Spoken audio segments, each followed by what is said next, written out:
GST विधेयक भारताच्या या सगळ्या एकदम टॅक्स सिस्टीममध्ये एक महत्त्वाचं पाऊल मानलं जात आहे। याचे नेमके फायदे काय होणार आहेत तेही पाहूयात।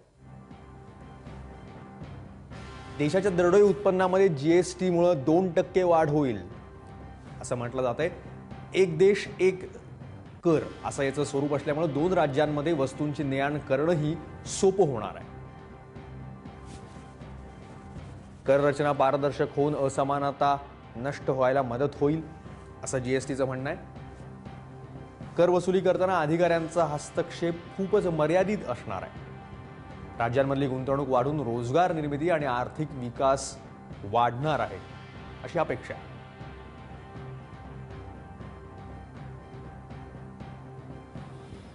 कर प्रणाली सोपी होईल असं जीएसटी म्हणतंय। केंद्रीय उत्पादन शुल्क, अतिरिक्त उत्पादन शुल्क, सेवा कर,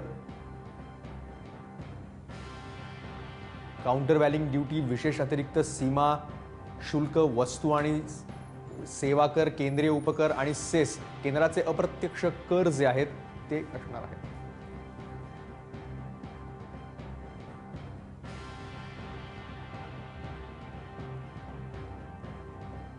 वॅट, करमणूक कर, केंद्रीय विक्री कर, जकात, खरेदी कर, सेवा आणि वस्तूंवर लावण्यात आलेले सेस हेही आता जीएसटी मध्ये जाणार आहेत आणि त्यामुळे केंद्राचे अप्रत्यक्ष कर आणि राज्याचे कर हे सगळी वेगवेगळे कर जे होते जे उद्योजकांवर आणि सामान्य ग्राहकांवर त्याचा बर्डन होतं ते आता जीएसटी मुळे दूर होईल असं म्हटलं जात आहे।